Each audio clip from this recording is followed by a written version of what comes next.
Kapolri Sidak Layanan Pembuatan SIM dengar langsung curhat warga 4 kali gagal ujian praktik. Curhat itu didengarkan langsung oleh Kapolri Jenderal Listio Sigit Prabowo saat melakukan inspeksi mendadak di Daan Mogot, Jakarta Barat. Sigit pun meminta aturan ujian praktik pembuatan SIM diubah jadi boleh langsung mengulang di hari yang sama.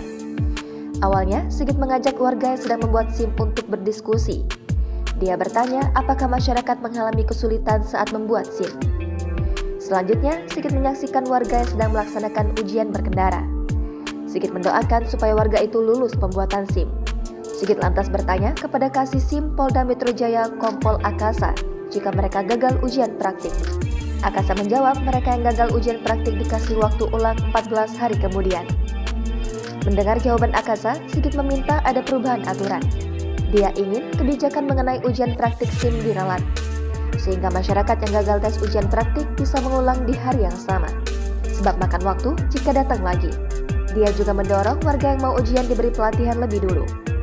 Dalam sidak tersebut, Kapolri Jenderal Listio Sigit Prabowo meninjau proses pembuatan SIM secara langsung, serta merasakan pelayanan yang diberikan personel Polri kepada masyarakat.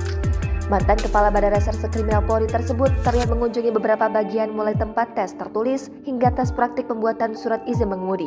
Kapolri juga sempat mengecek ruang uji simulator yang ada di sana, yang saat itu sedang digunakan pemohon.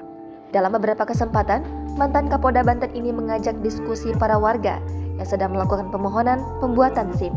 Di lokasi ujian praktik, Kapolri bahkan sempat melihat warga yang tengah melaksanakan ujian berkendara.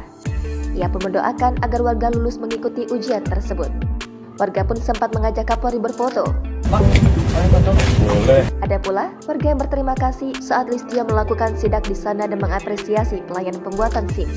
Kegiatan sidak tersebut dilaksanakan Kapolri dalam rangka memastikan jajaran Polri memberikan pelayanan prima kepada masyarakat tanpa adanya pungutan liar.